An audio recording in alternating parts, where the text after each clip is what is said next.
Bu urush ko'p bizning iqtisodiy holatimizga ham, savdo munosabatlarimizga ham anchagina jiddiy zarba bergan krizis hisoblanadi. Birinchi temir yo'lni biz olib keldik. Keyinchalik mana Eron qurdi, mana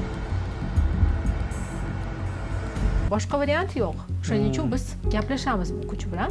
Muammolar ham o'ziga yarasha. Ya'ni siz shunchaki borib uchib bora olmaysiz bozorga. Yoki O'zbekiston dengizga chiqa olmaydigan davlat xavf-xatar o'chog'i sifatida qabul qilingan. Portlarda infrastruktura yaratish tendensiyasi yangilik emas.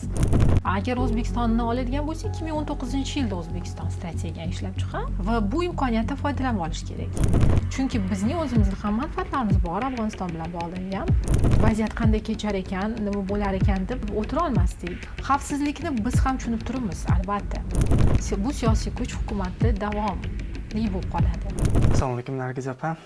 Intervyumizga vaqt ajratganingiz uchun rahmat. Hozirgi vaqtga kelib dunyoda bir emas bir nechta urushlar bo'layotgan bir vaqtda xorijlik ekspertlar, siyosatshunoslar O'zbekistonni transport koridorlarida bir muncha xavflar yuzaga kelayotganini aytishmoqda. Misol uchun shimolda Rossiya bilan sanksiyalar qo'llanilishi, Eron bilan sanksiyalar, bu yoqdan Afg'oniston bilan bo'layotgan voqealar, ya'ni Afg'oniston-Pokiston munosabatlarida O'zbekiston uchun hozir biz qaysi loyihalarni nisbatan xavfsizroq deb ayta olamiz? Xoh dengizga chiqish bo'lsin, xoh Markaziy Osiyoni janub bilan bog'lash yoki Yevropaga chiqish uchun. Savol juda ham keng qamrovli. Ba'zi bir detallarni ajratib olishni lozim deb topaman. Birinchidan, qaysi krizislar haqida gap ketayotganini aniqlashtirib olishimiz kerak. Haqiqatan ham oxirgi 2-3 yil davomida hatto deylik, mana oxirgi qisqa muddatlar ichida Markaziy Osiyo joylashgan Yevrosiyodek katta bir mintaqada ko'p geosiyosiy xavflar tug'ildi. Bu mintaqani o'zida misol uchun mana 2022-yilda Rossiya va Ukraina urushi boshlandi. Bizga uncha uzoq bo'lmagan Yaqin Sharq mintaqasida mana 7-oktyabr voqeasidan keyin Isroil-Falastin mojarosi keskinlashdi. Mana va oxirgilardan bittasi bu bizga yana yaqin bo'lgan mintaqalardan bittasi Janubiy Osiyoda Pokiston va Hindiston o'rtasidagi ziddiyatlar. Endi aslida masalan Pokiston va Hindiston o'rtasidagi ziddiyatlarni oladigan bo'lsak, ular ko'p uzoq davomli ziddiyatlar hisoblanadi. Ya'ni kecha yuzaga kelgan mojaro emasda aslida. 100 yilga borib taqaladi uniki. Anchagina tarix katta bo'lgan krizis hisoblanadi. Rossiya Ukraina urushi mana bilamiz 2022-yilda boshlangan bo'lsa, 3-yil bo'ldi. Davom etayotganiga Falastin-Isroil o'rtasidagi ziddiyat ham anchagina davomli tarixga ega. O'shaning uchun bu risklar oldin ham bo'lgan, bugun ham mavjud umuman olganda va Markaziy Osiyo mintaqasi misol uchun mintaqasidagi davlatlar u yoki bu qo'shnilar bo'ladimi yoki bu davlatlar birlashmalari, masalan, keng ko'p tomonlama formatlar doirasida katta loyihalarni boshlayotganda albatta bu risklarni inobatga oladi. Inobatga olib boshlaydi-da va loyihalashtiradi. Endi agar hozir bizning mavzuyimiz transport koridorlari, to'g'rimi? Transport yo'laklari. Ukraina va Rossiya o'rtasidagi urush fonida aslida Markaziy Osiyo uchun tarixiy imkoniyat qaytdi deyishimiz mumkin-da. Bu urush ko'p bizning iqtisodiy holatimizga ham, savdo munosabatlarimizga ham anchagina jiddiy zarba bergan krizis hisoblanadi. Lekin bir vaqtning o'zida transport koridorlarini diversifikatsiyalash, xalqaro tashqariga yo'naltirilgan transport savdo yo'laklarimizni diversifikatsiyalash nuqtai nazaridan bizga juda ham yaxshi imkoniyat yaratib berdi. Va mintaqani, xususan O'zbekistonni boshqa Yevropa va boshqa davlatlar bilan yaqinlashishiga imkon yaratib berdi. Shu jumladan. Chunki endi O'zbekiston mana Markaziy Osiyo deyapmiz, lekin har bitta respublika tushunishimiz kerak, o'zini ichki transport masalan sohasidagi islohotlarni olib boryapti. O'zining strategiyasi, ba'zi davlatlar tasdiqlangan hujjat sifatida strategiyaga ega, ba'zi davlatlar strategik nigohga ega misol uchun. Agar O'zbekistonni oladigan bo'lsak, 2019-yilda O'zbekiston strategiyani ishlab chiqqan. Va 2019-yildayoq hali e'tibor bering, Ukraina Rossiya urushi misol uchun yo'q edi yoki mana Yaqin Sharqdagi krizis hali avj olmagan edi. Faqat Eron mana sanksiyalar ostida bo'lib turgan edi. Misol uchun aytishimiz mumkin, yoki Pokiston Hindiston o'rtasiga hali yana avj olmagan edi krizis. O'sha paytda biz strategiya ishlab chiqqan edik va oldimizdagi asosiy masala, endi bu murakkab hujjat, sodda tushuntirganda biz savdo marshrutlarimizni diversifikatsiyalashni asosiy maqsad qilib qo'ydik. Bu bir. Chunki bizda mintaqani mamlakatning geografiyasidan kelib chiqish kerak. Biz double landlocked country, ya'ni dengiz yo'liga kamida ikkita davlatni kesib o'tgan holatda chiqishga majbur bo'lgan davlatmiz. Markaziy Osiyo esa landlocked country, mintaqa, ya'ni dengiz yo'liga bevosita chiqa olmaydigan mintaqa hisoblanadi. Shu uchun biz uchun eksport, masalan uchun mahsulotlarni jahon bozorlariga chiqarishda va jahon bozorlaridan mahsulot sotib olishda logistikaga ketadigan xarajatlarni kamaytirish vazifasi turadi har doim. Chunki biz yetkazib bergunimizcha bu xarajatlar anchagina katta. O'zbekiston uchun misol uchun 60% gacha mahsulotlar narxida bu xarajatlar turadi. Ya'ni kamida 60% yana ustiga qo'shiladi. Albatta raqobatbardoshligi pasayadi mahsulot. Xuddi shunaqa kirib kelayotgan mahsulotda ham. Bu bir shu katta maqsadni ichidagi vazifa. Ikkinchi vazifa esa anchagina dolzarb, bu ham O'zbekiston uchun. O'zbekiston baribir geografiyasi mana bunaqa qiyinroq bo'lgani bilan boshqa plusi ham bor-da. O'zbekiston bog'lovchi vazifasini bajaradi. Mintaqamiz o'zi ham, Markaziy Osiyo ham bog'lovchi, ya'ni biz choraxa deymiz-ku har doim. Buyuk Ipak yo'li davrida ham, misol-uchun o'rta asrlarda doimo choraxa vazifasini bajargan. Mana hozir shu choraxalik statusiga qaytib kelyapmiz. Va bu imkoniyatdan foydalanib olish kerak. Har bitta davlat, mintaqa ham va mintaqaning barcha respublikalari. Shu jumladan O'zbekiston ham bu vazifani 19-yilda rasmiylashtirib olgan edi, ya'ni tranzit imkoniyatlarimizni kengaytirish. Biz orqali o'tadigan savdo yo'laklarini rivojlantirish, ularni ilgari surish, ularnidagi muammolarni hal qilish va natijada O'zbekiston tranzit imkoniyatlarini kengaytirish. Bu albatta O'zbekiston iqtisodiyoti uchun foyda. Ya'ni o'sha daromad sifatida ham ko'rilishi mumkin. Va ikkinchi tomondan geosiyosiy bonuslarga ham ega bo'ladi albatta davlat. Chunki boshqa davlatlar sizni mintaqa hududingizdan o'tadigan yo'llarga bog'langandan keyin albatta ular sizga qaysidir ma'noda ehtiyoji bor. Shu nuqtai nazardan ham O'zbekiston mana shunday siyosat. Endi bu siyosatni bugun menimcha Markaziy Osiyo barcha respublikalari xuddi shu yo'lni tutyapti. Qozog'iston misol uchun juda ham yaxshi tranzit imkoniyatlariga ega, bundan foydalanyapti. Mana 2022-yil Ukraina krizisi Qozog'istonga ham juda ham yaxshi ta'sir ko'rsatdi. Sababi biz bilamiz juda ham butun dunyoda yirik ishlab chiqaruvchi statusiga ega, dunyo fabrikasi maqomiga ega bo'lgan Xitoy an'anaviy ravishda o'sha shimoliy marshrutlardan temir yo'llashtirilgan, Rossiya hududidan o'tadigan anchagina tezkorligi bilan Yevropa mintaqasiga yetib borish imkoniyatini beradigan mana transit degan o'sha koridor bor. O'sha yo'laklardan foydalanadi. Lekin Rossiyaga nisbatan sanksiya qo'llangandan keyin Xitoy ham quruqlik orqali o'tkazadigan. O'zi Xitoy dengizga chiqa oladigan davlat bo'lgani uchun albatta quruqlik orqali o'tkazadigan yuklar hajmi dengizga orqali transportirovka qilinadigan yuklar hajmiga qaraganda karasiga kam. Lekin o'sha kam oz qismi ham yetib ortadi tranzit mamlakatlari uchun, misol uchun, chunki juda katta hajmlar haqida gap ketadi. Va mana shu yuklarni asosan Rossiya Belarus hududlari, ya'ni Rossiyaning shimoliy mintaqalari orqali yetkazib berardi. Nafaqat Xitoy, masalan Markaziy Osiyo respublikalari o'zi ham, O'zbekiston ham shu yo'ldan tutardi. Ha, barchamiz asosan shu shimoliy marshrutlardan foydalanardik, chunki ular avvaldan bor, rivojlantirib kelinayotgan, infrastrukturasi anchagina rivojlangan, temir yo'llashtirilgan asosan, ya'ni u yerda multimodallik yo'q. To'g'ri, avtomobil yo'llari ham bor, lekin asosan temir yo'llar orqali tashuvlar amalga oshiradi. Shu bilan birgalikda Markaziy Osiyo orqali o'tadigan yo'laklar ham bor edi. Mana transit ishlab turgan paytda, masalan, mana hozir ham tilida bo'lgan Transkaspiy xalqaro transport marshrut yoki o'rta yo'lak deydi. U ham bor edi o'zi aslida.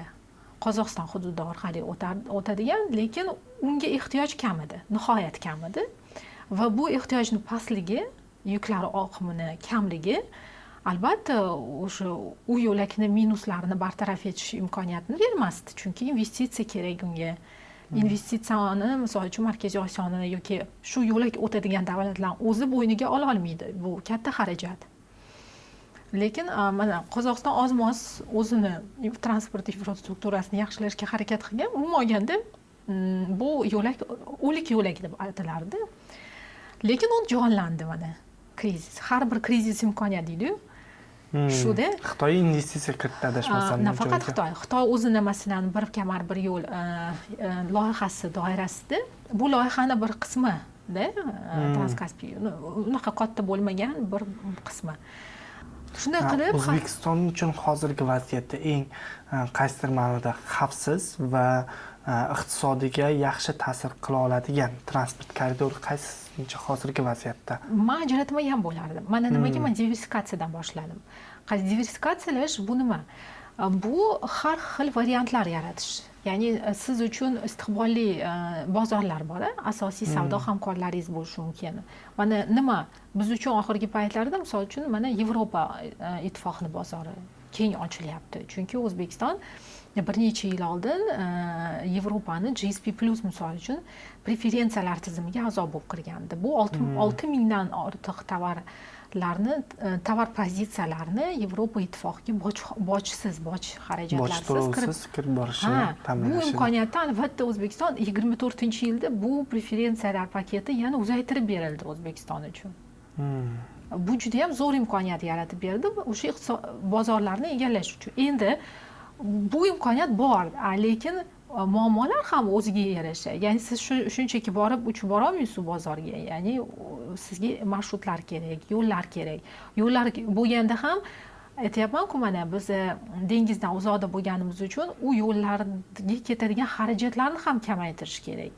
Bu bitta tomon. Ikkinchi tomoni misol uchun u Yevropa ittifoqiga kirishingiz uchun bozoriga o'ziga yarasha talablari bor. Har bir davlat mahsulotni sertifikatsiyalashtirish, misol uchun sertifikatsiya talabiga ega javob berishingiz kerak. Bu boshqa turdagi muammolar va hokazo. Xuddi shunaqa mana Fors ko'rfazi mamlakatlari bilan oxirgi yillarda juda ham shiddat bilan biz Markaziy Osiyo respublikalarining barchasi Fors ko'rfazi bilan iqtisodiy, savdo, iqtisodiy, investitsiyaviy loyihalarni chuqurlashtiryapmiz, aloqalarni. Bu ham yana bir bor o'zaro savdo-sotiq rivojlanishi uchun bu mintaqa davlatlari bilan yana yo'llar kerak. Yana o'sha muammolar bartaraf etilishi kerak-da. Va diversifikatsiyalash doirasida O'zbekiston faqat shimol, oldin asosan shimol orqali biz yuk tashigan bo'lsak, jahon bozorlariga. Endi biz boshqa yo'nalishlarni ham rivojlantirishni oldimizga maqsad qo'ydik. Janub, Sharq, G'arb, Yevropa ittifoqi misol uchun. Janub mana hozir nafaqat Eron agar bizga har xil mintaqalarga yo'l ochib bergan bo'lsa, an'anaviy ravishda. Chunki Eron bilan biz transport masalasida aloqalarni ancha ilgari boshlaganmiz. 90-yillar boshidayoq Markaziy Osiyo Respublikasi mustaqillikka erishgandan so'ng birinchi menimcha mintaqa uchun dengizga yo'l ochib bergan davlat Eron bo'lgan aslida. Diversifikatsiyani ham biz 19-yilda boshlaganmiz degan xayolga bormaslik kerak. Ancha oldin boshlangan bu jarayonlar. 90-yillardayoq O'zbekiston o'zini o'sha savdo hamkorlarini kengaytirish, savdo geografiyasini kengaytirish, yangi respublika albatta shu omil ham bor edi va savdo yo'llarini rang-baranglashtirish, ya'ni har xillashtirish siyosatini o'sha yildayoq boshlagan aslida. Va buni yorqin misoli sifatida mana Eron orqali biz dengizga chiqa olgan edik. Mana dengizga chiqa olmaydi mintaqa yoki O'zbekiston dengizga chiqa olmaydigan davlat deyilganda aslida geografik nuqtai nazardan ham biz geografiyamizni o'zgartira olmaymiz, lekin mohiyat nuqtai nazaridan biz 90-yilning o'zidayoq chiqib bo'lganmiz dengizga aslida. Eron orqali Markaziy Osiyo barcha respublika 1996-yilda Turkmaniston hududi orqali Eronga yuradigan birinchi temir yo'l ishga tushiriladi. Tajan Sarax Mashhad degan temir yo'l. Ana shu temir yo'l bizga Eronning Bandar-Abbos portiga, juda ham mashhur port. Bu hali ham ishlaydi. Bu port shu portga yo'l ochib bergan. Adashmasam mana shu portga O'zbekiston ham pul tikdi yaqinda. Yo'q, mana endi oxirgi paytlarda, endi oxirgi payt deganda ham bunga ham bir 20 yilcha bo'lib qoldi. Yo'q, uzr. men adashdim 2017-yilda O'zbekiston yana qayta ikkinchi ma'muriyat davrida O'zbekiston o'zi Eron bilan aloqali ham tekis ketmaganda, O'zbekiston ham Markaziy Osiyo respublikalari ham O'zbekiston yangi ma'muriyat, mana ikkinchi ma'muriyat davrida Eron bilan yana qayta aloqalarni jonlantirdi. Chunki ular passivlashib qolgan edi. Eron sanksiya ostida, Eron o'zi 40 yildan beri sanksiya ostida, lekin shunga qaramay 90-yillarda Eron shiddat bilan Markaziy Osiyo respublikalariga kirishga harakat qilgan, buni uddalagan ham u yoki bu jihatdan, lekin muayyan bir davlatlar bilan baribir ziddiyatli holatlar ham yuzaga kelgan. Masalan, Tojikiston bilan 2010-yillarda, Turkmaniston bilan gaz masalasi ustida, gaz narxi masalasi ustida. O'zbekiston ham Erondan anchagina tiyilishga muayyan davrlarda harakat qildi, birinchi ma'muriyat davrida, lekin 2017-yilda bizning tashqi siyosatimizda geoiqtisodiy maqsadlar ustuvor bo'lgandan keyin Eron biz uchun unikal mamlakat, o'zidan unikal mamlakat, transport haqida gapirar ekanmiz. Biz Bandar Abbosdan foydalanardik. Keyin bir 2020-yillarning boshida, birinchi 10 yilligida Hindiston Markaziy Osiyoga kirish uchun Pokiston bilan bilamiz, antagonist, juda ham murakkab muammolar, munosabatlari va Hindiston Eronni tranzitidan foydalanishga harakat qila boshladi. Hindiston bilan Eronni bog'laydigan faqat Hind okeani, ya'ni ular dengiz orqali bog'langan, ularning quruqlikdagi chegarasi yo'q. Shuni nuqtai nazaridan okeanga to'g'ridan to'g'ri chiqadigan yagona okean porti bo'lgan Eron hududidagi Chobahor portini rivojlantirish boshlaydi. Mana shu Chobahor porti haqida gapiryapsiz. Chunki O'zbekiston Markaziy Osiyo respublikalari orasida birinchi bo'lib 2022-yilda Chobahor kelishuvi degan narsa bor. 2016-yilda Chobahor kelishuvi demak imzolanadi 3 ta davlat o'rtasida. Hindiston mana Markaziy Osiyoga kirishga harakatini boshladi dedim-ku.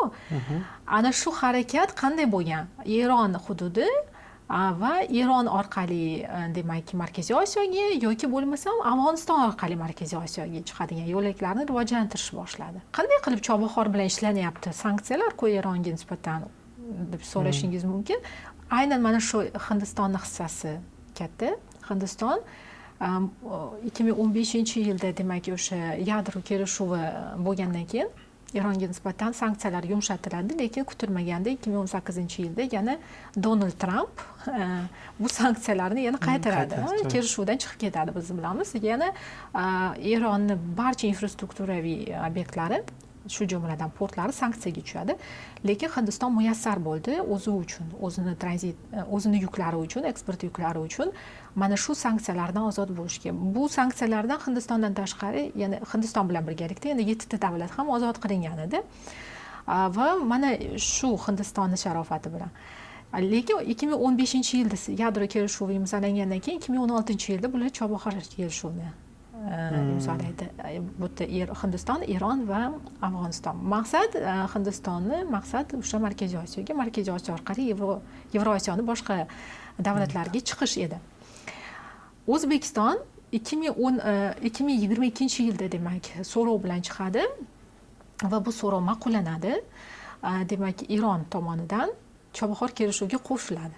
Qo'shilgan yagona davlat mana hozir bugungi kunda va yaqindagina, mana kechaginagina xabarchi tarqaldi deyishimiz ham mumkin. Qozog'iston demak rasmiylari shu Chobahor portida o'zini terminalini qurish masalasini ham ko'rib chiqayotganligidan xabardormiz mana bugungi kunda, hozir endi.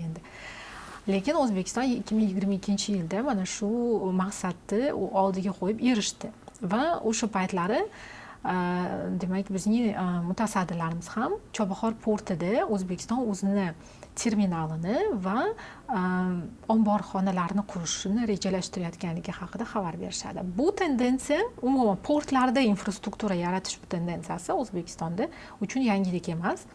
Chunki xuddi shu demak masalalar Baku xalqaro porti, biz bilamiz Ozarbayjon hududida va Poti Gruziya hududidagi portlarda ham xuddi shu infrastrukturaviy obyektlarni qurish va ulardan foydalanish masalasi muhokama qilingan. Hozirgacha hech qaysi birida hali ishlamayapti bu terminallar, omborxonalar, lekin har qalay bu jarayonlar bor, ular e'lon qilingan.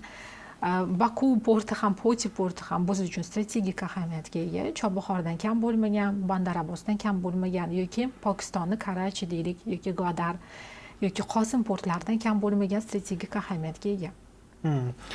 Pokiston masalasi-chi, ya'ni O'zbekistonni Pokistonga va Janubiy Osiyo mamlakatlariga chiqish bo'yicha port transport yo'li bor edi Afg'oniston bilan. To'g'ri, mana hozir yaxshi savol berdingiz. Janubga chiqish nuqtai nazaridan, janubiy tranzit yo'nalishini rivojlantirish nuqtai nazaridan biz uchun mana Eron avvaldan hamkor davlat bo'lgan bo'lsa, Eron tranziti avvaldan biz uchun muhim bo'lgan bo'lsa, xuddi shunday muhim ahamiyatni bugungi kunda Afg'oniston va Pokiston tranziti kasb etyapti. Nimaga Afg'oniston bilan oldin ishlanmadi? Chunki biz bilamiz Afg'onistonda juda ham ko'p hukumatlar almashgan va notinchlik bo'lgan. Kelishmovchiliklar bor edi, adashmasam ikki hukumatda ham. Kimni orasida? O'zbekiston va Afg'oniston o'rtasida ham. Biz bilamiz, albatta 2016-yilga qadar Afg'oniston biz uchun umuman yo'qdek davlat sifatida tasavvur qilinardi. Ya'ni biz Afg'oniston bilan chegaralarni tamballab qo'yganmiz. Afg'onistonni ko'rmaslikka, eshitmaslikka harakat qilganmiz. Garchi O'zbekiston paradoks shundan iboratki, hatto o'sha paytlarda ham misol uchun Toshkent formati doirasida baribir Afg'oniston bilan dialog qilib borgan bo'lsa ham. Lekin shunday chegaralarni tamballab yopgan bo'lsak ham, lekin o'sha birinchi hukumatlarda Islom Karimov o'zi xorijga chiqib Afg'oniston masalasini hal qilish bo'yicha o'zini takliflarini berib turardi. Bergan, lekin u paytdagi ritorikada Afg'oniston Markaziy Osiyo davlatlari, ayniqsa O'zbekiston nazdida bu terrorizm xavf-xatar o'chog'i sifatida qabul qilingan. Bugun bu ritorika mutlaqo o'zgardi. Ya'ni biz Afg'onistonni imkoniyatlar mamlakati sifatida e'lon qildik. Aynan O'zbekiston shu ritorikani boshladi aslida. Birinchi O'zbekiston aloqaga kirishdi Tolibon hukumati kelgandan keyin, undan keyin Xitoy, Qozog'iston va eng oxirida Rossiya aloqaga kirishdi, adashmasam, o'sha terrorchi tashkilot ro'yxatdan chiqarib tashlagandan keyin va undan biroz o'tib Yo'q, lekin Rossiya umuman olganda oldinroq boshlangan bu ishlarni. Masalan, Tolibon hukumatini tan olinmagan hukumat bo'lishiga qaramasdan, Rossiya Moskva formati doirasida uchrashuvlar qilib turganda, birinchi hukumat davrida ham Tolibonni adashmasam o'sha davrda ham Tolibon va Rossiya Moskva aloqalari yaxshi bo'lgan. Tolibon hukumat vakillari Moskvada konferensiyalar, yig'ilishlarga borib turgan, ikki hukumat uchrashib turgan, lekin o'rtada AQSh Ashraf G'ani davrida biroz uzildi, lekin aloqalar to'liq uzildi demaymiz, lekin borida qisman kamaydi. Yangi Tolibon hukumati kelgandan keyin yana aloqalar kuchaydi. Rossiya albatta Amerika Qo'shma Shtatlari Afg'onistonda bor ekan, umuman hech qanaqa manevr qila olmasdi Afg'oniston masalasida. Lekin Afg'oniston juda ham muhim mintaqa, Rossiya uchun har doim shunday bo'lgan. Faqat Amerika Qo'shma Shtatlarining mavjudligi, NATO kontingenti mavjudligi Afg'onistonda Rossiyani u yoki bu harakatlar qilishga imkoniyat bermasdi. Masalan, Rossiya Afg'oniston bilan bog'liq ba'zi bir proyektlarga kirgan edi. Misol uchun mana TAPI gaz quvurini qurish bo'yicha proyektiga avvalgi demak davrlarda o'zi TAPI 25 yillik tarixga egada. O'zi umumiy katta shu transport loyihalarini olib qarasak, juda 30 yilga borib taqaladi. Misol uchun Xitoy, Qirg'iziston, O'zbekiston yo'llari. To'g'ri. O'shaning uchun mana TAPI ham aslida Rossiya bo'lgan o'tda. Va muayyan davrlarda chiqib ketgan. Misol uchun Hindiston ham xuddi shunday bir kirib bir chiqqan. Amerika Qo'shma Shtatlari o'zi boshida turgan bu konsorsiumni tuzilayotgan paytida o'zi g'oya o'shadan chiqqanda, o'sha Golqanish konidagi Turkmanistonning juda ham mashhur katta gaz konidagi qonunni rivojlantirishga, demak o'sha G'arb, Amerika kompaniyalari kirib investitsiya kiritganda o'sha gazni eksport qilish masalasini ko'tarishganda, o'sha yerdan vujudga kelgan TAPI o'zi. Endi janubiy gapimiz oxiriga yetmadi. Janubiy tranzit marshrutini rivojlantirish nuqtai nazaridan mana Eronga hozir alternativ variant sifatida Afg'oniston orqali, O'zbekiston ayniqsa, chunki biz umumiy chegaraga egamiz Afg'onistonga. Boz ustiga biz 2011-yilda Hayraton Mozori Sharif Afg'onistonga kirib kelgan birinchi temir yo'lni qurganmiz-da, bunday olib qaraganda. To'g'ri. Birinchi temir yo'lni biz olib keldik. Keyinchalik mana Eron qurdi, mana hozir deyarli Xavfxirot temir yo'lini nihoyasiga yetkazdi. Turkmaniston ikkita chiqish yo'liga ega, demak o'zini chegarasidan hozir mana To'rgundi degan chegara oldi stansiyasidan Hirotga qaratib temir yo'l yotqizyapti. Akinantxo'y Afg'onistonni Turkmanistonga yaqin bo'lgan hududda Akinantxo'y degan temir yo'l bor. Umuman olganda 200 kilometrga yaqin temir yo'llar bor Afg'onistonda. Lekin shulardan asosiy strategik ahamiyatga ega bo'lib ishlab turgani bu Mozori Sharif Hirot. Mozori Sharif Hayraton Mozori Sharif temir yo'li. Endi hozir biz bilamiz 2018-yilda O'zbekiston Transafg'on temir yo'l loyihasini taqdim etadi, demak. Va shu temir yo'l loyihasini hozir rivojlantirib, temir yo'lni qurish harakatida. Pokistonga chiqargan temir yo'l. Bu yerda ham hozir Rossiyaning ishtirokini ko'ryapmiz. Har tomonda ko'ryapmiz. Demak, Rossiya hozir urush vaqtida o'zi iqtisodiy krizisdan chiqib ketish uchun har yoqqa o'zini investitsiyasini kirityapti, hamma yoqda o'zini namoyish qilishni boshladi. Juda investitsiyalarni ko'rmayapmiz, hali biz Rossiya qaysi loyihaga qancha pul kiritganini eshitganim yo'q, lekin har qalay faolligi bor. Qolaversa, qarang, Rossiya nafaqat bu loyihalarda, o'zini flagman loyihasi ham bor, transport loyihasi bu. 2000-yilda demak taqdim etilgan va o'sha yillardan buyon rivojlantirib kelayotgan, mana u ham 25 yillik loyihada. Shimol-janub xalqaro transport yo'lagi. Bu Hindiston bilan bog'lanish uchun. Rossiya Hindistonni har doim perspektiv bozor sifatida qarab kelgan. Faqat oxirgi yillardagi mana shu Yevropa bozoridan uzilib qolgani, tamomila deyarli to'liq uzilib qolgani, ayniqsa uni strategik eksport mahsulotlari bor-ku, Rossiya asosan xomashyo bilan savdo qiladi, to'g'rimi? O'sha neft, gaz, ko'mir, mana shunaqa uglevodorod resurslari. Demak, hozir anchagina aktuallashdi va biz ko'ryapmiz Shimol-janubni qanchalik hozir Rossiya rivojlantirishga yana jon-jahdi bilan kirishib ketganini. Ozarbayjon bilan ham munosabatlarda biroz o'zini tiyib turishga sabab bo'layotgan. Oxirgi vaqtlarda yomonlashdi deya olmaymiz, noziklashdi ikki davlat munosabatlari. Ha, lekin mana Rossiya nima uchun tiyib turyapti o'zini? Rossiyani xarakterini biz bilamiz, hali ham o'zini katta og'a sifatida, demak, hali ham post-imper sindromi bilan kasallangan Rossiya. Lekin mana Ozarbayjon bilan qanday dadil qadamlar qo'yishi bilan Rossiya juda ham keskin harakatlarni o'zini tiyapti Ozarbayjonga nisbatan. To'g'ri, nima deydi, podkoverniy igri, ya'ni qanaqadir bosim o'tkazishga harakatlar bor, lekin to'g'ridan-to'g'ri emas. Nima uchun? Chunki Rossiyani hozir Ozarbayjonga bog'lab qo'ygan bir nechta faktorlar bor. Shulardan bittasi mana transport yo'lagi. Shirvon-janubni eng katta yukni o'ziga oladigan tarmog'i bu g'arbiy tarmoq. Aynan Ozarbayjon hududidan o'tadi. Ozarbayjon hududidan o'tib, keyin Eronga chiqadi. Bu quruqlik orqali. Mana shu tarmoq. Qolaversa, Shimol-janubni yana ikkita qolgan tarmog'i ham bor. Transkaspiy, ya'ni Transkaspiy dengizidan Rossiyani Astraxandagi o'sha portlarni Ironni shimolidagi portlar bilan bog'laydigan Kaspiy dengizi orqali, bu suv yo'llari orqali va sharqiy tarmog'i bor, tranzit tarmog'i bu aynan Markaziy Osiyo respublikalari, Qozog'iston va Turkmaniston orqali o'tadigan.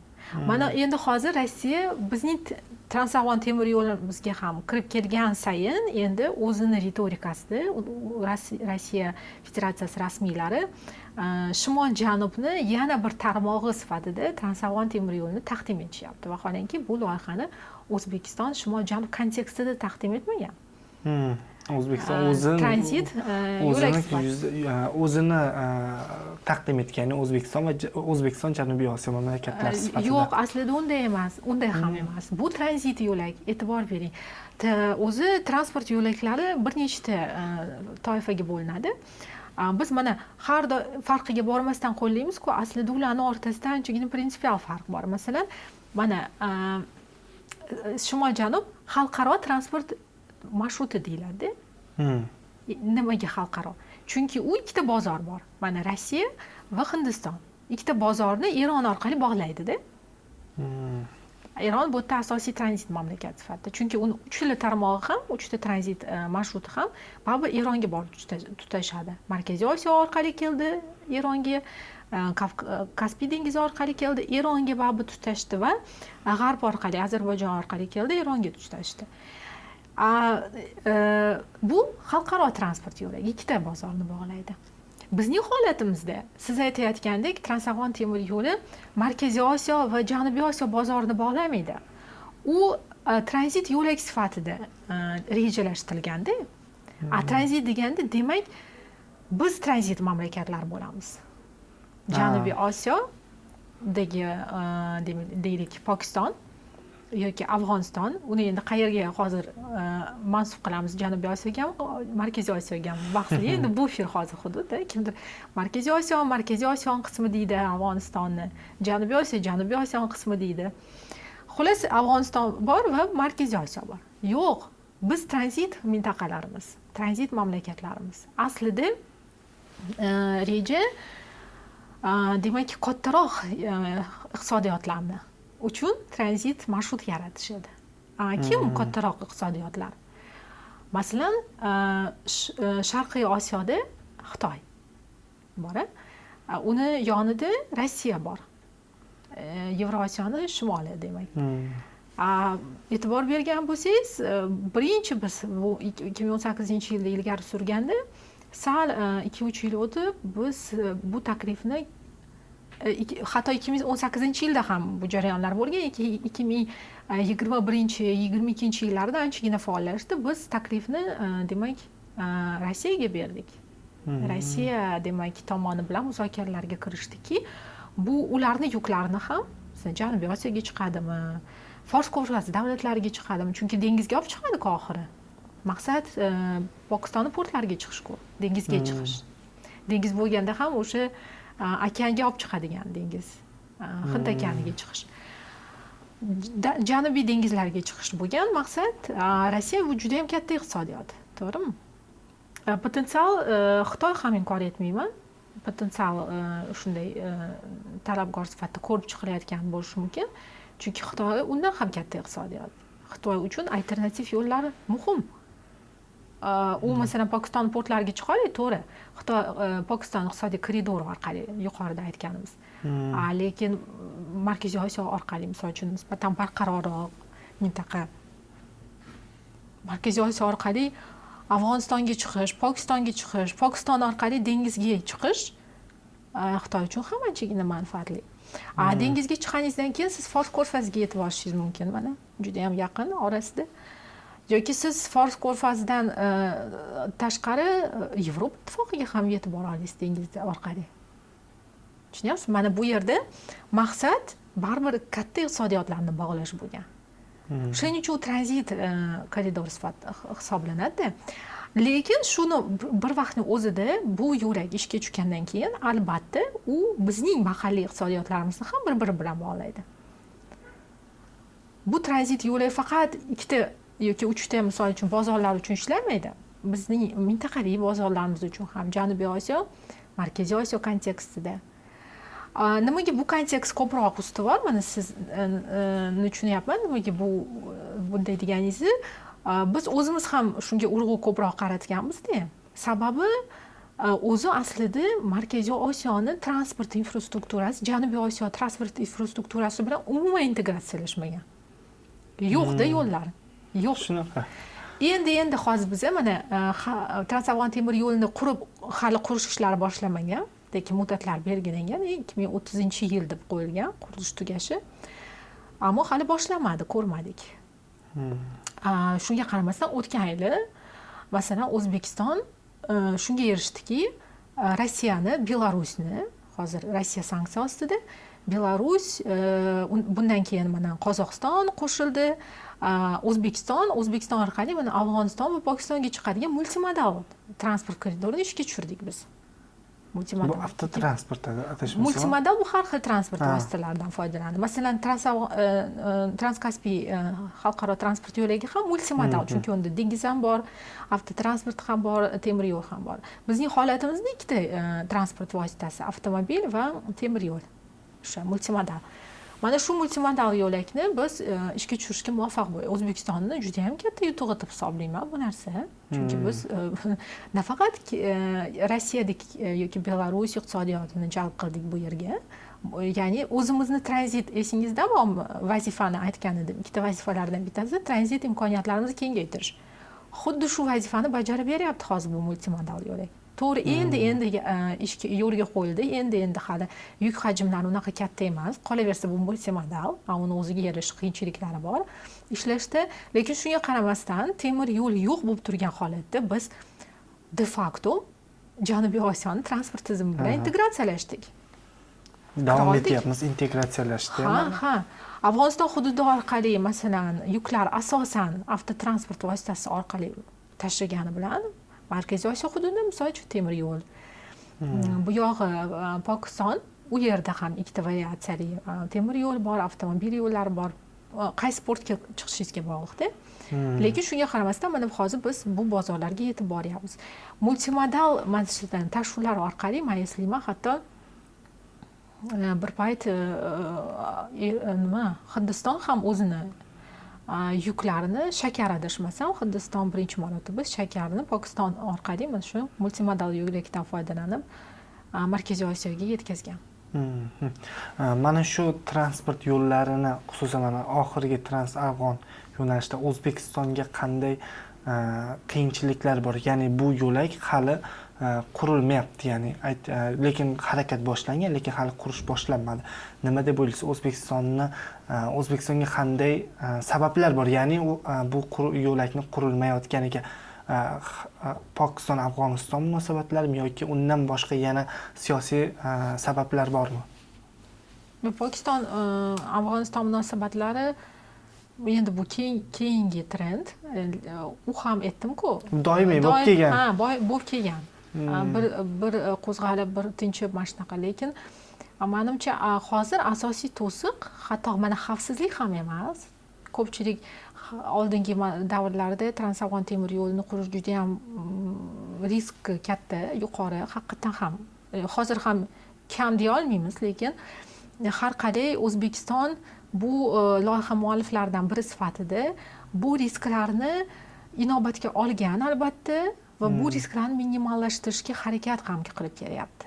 Har doim bizni qo'limizni pulsda ushlagan holatda tinmasdan Tolibon hukumati bilan doimiy ravishda bu bo'yicha muzokaralar olib boryapmiz.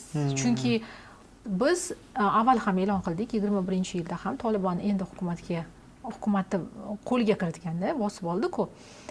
Biz aytdik, biz shu siyosiy kuchni ko'ryapmiz va shu siyosiy kuch modomiki hozir hukumatda ekan, shu siyosiy kuch bilan gaplashamiz, Tolibon bilan gaplashamiz. Boshqa siyosiy kuch kelsa, boshqa siyosiy kuch bilan boshqa variant ham yo'q-da hozir O'zbekistonda. Xuddi shuni aytyapman. Boshqa variant yo'q. Shuning uchun biz gaplashamiz bu kuch bilan. Chunki bizning o'zimizning ham manfaatlarimiz bor, Afg'oniston bilan bog'langan. Boyagi temir yo'llarimiz shulardan biri. Ya'ni biz o'tirib, qo'l qo'shtirib, vaziyat qanday kechar ekan, nima bo'lar ekan deb o'tira olmasdik. Biz o'zimiz proaktiv harakat boshladik. O'zimiz dialogga bordik. 2021-yilning dekabr oyida birinchi marotaba O'zbekiston Tolibon hukumati delegatsiyasi bilan uchrashadi. Va shu uchrashuvda mana shu temir yo'l ko'tarildi. Qanchalik biz uchun prinsipial muhim ahamiyatga egaligini shundan ham ko'rsa bo'ladi. Hamma hali sarosimada bo'lib turgan bir paytda O'zbekiston dadil bu hukumat bilan dialogga kirishdi va dialogda kun tartibiga aynan temir yo'l qurish masalasini qo'ydi, shu jumladan. Endi faqat u masala ko'rilmagan albatta. Xavfsizlikni biz ham tushunib turibmiz, albatta. Hali juda ham barqarorlashgan davlat emas Afg'oniston. Qolaversa, uni hukumatdagi kuch hali legitimlashmagan, tan olinmagan. Buni ham bilib turibmiz. Bu ham anchagina hali tan olinadimi bu hukumat, xalqaro e'tirof yoki boshqa hukumatlardan baribir buni biz bilmaymiz. Endi O'zbekiston bo'lmasa ham men eslayman, Qozog'iston mana hozir deyarli barcha Markaziy Osiyo respublikalari Afg'oniston bilan dialogga kirish bo'ldi. hatto o'zini nima deydi, hammadan ham farqlanib turgan Tojikiston ham ancha pragmatik yo'ldan boryapti hozir, sekin munosabatlarni ochiq oshkora bo'lmasa ham, lekin baribir bor. Afg'onistonni joriy hukumatiga nisbatan katta savollari bor edi Tojikistonni. Bu savollar albatta kun tartibidan tushmagan, lekin men eslatib o'tishim kerak, hatto Tolibonlar paytida ham Afg'onistonga elektr energiyasini sotib kelgan. Tojikiston buni uzib qo'ygani yo'q. Ha. O'shaning uchun Tojikiston juda ham o'silib qoldi deya olmaymiz. Endi hozir dialog, siyosiy dialogga ham asta-sekin kirishyapti degan signallar bor. Aytmoqchimanki, mana shu jarayon faollashganda O'zbekiston boshlab bergan o'sha pragmatik siyosat Afg'onistonga nisbatan Qozog'iston prezidenti Qosim-Jo'mart To'qayev bir chiqishida biz Afg'onistonni tepasidagi o'sha Tolibonni hukumatini uzoq davomli trend deb hisoblaymiz degan. Ya'ni bu sizni savolingizga bitta javobda prezident To'qayev javobi deyish mumkin. Adashmasam o'sha prezidentlar yig'ilishida aytganda yoki adashdimmi? Ha, hozir eslolmayman, shu qaysidir davrada aytgan. Endi Qozog'iston ham juda ham faollashdimi? Mana ular biznes forumlar o'tkazdi. Biznes forumlar o'zlari investitsiya kiritib boshladi Tolibonga. Investitsiya kiritishyapti, katta-katta maqsadlarni qo'yishyapti bu hukumat va oldindan aytib qo'yishdiki, biz buni uzoq muddatli trend. Bu nima degani? Bu degani bizning ishonchimiz komilki, bu siyosiy kuch hukumatda davomli bo'lib qoladi. Ya'ni bu 1-2 yillik narsa emas. Shunga qaramasdan baribir menimcha hamma davlatlar ham tushunib turibdi. Hali Tolibon o'rganilmagan, hali oxirigacha o'rganib bir ko'nikib qolinmagan kuch. Hali o'rganish kerak. Qanaqa partnyorligini hali to'liq biz tushunib yetdik deya olmayman, lekin har qalay ishlarni davom ettiryapmiz. O'zimizning manfaatlarimizni albatta ko'zlagan holatda. Va O'zbekiston meni nazarimda bugun xavfsizlikdan ham ko'ra bu loyihani amalga oshirishda investitsiyalar bilan bog'liq ko'proq to'siqlarga duch kelyapti. Bunga ham obyektiv sabablar bor. Birinchidan 2018-yilda mana kun tartibiga qo'yilgan loyiha shu paytgacha hukumat almashdi Afg'onistonda, chunki biz dialogni shu birinchi hukumat davrida boshlagan edik. Orada mana kutilmaganda 2021-yilda hukumat almashgandan keyin biz bu dialogni davom ettirdik, lekin orada prinsipial farq yuzaga keldi. Sababi hali respublika paytida Transafg'on temir yo'liga masalan investitsiya kiritishga moyillik ko'rsatgan donor tashkilotlar bor edi xalqaro. Masalan uchun Jahon banki, Osiyo taraqqiyot banki bor edi-da. Lekin 21-yilda Tolibon hukumatga kelgandan keyin butun kollektiv g'arb bu hukumatga hech qanday tan olmagan hukumat bilan hech qanday muzokaralar olib borilmaslikka harakat qildi va buni fonida biz mana shu transhlardan mahrum bo'ldik.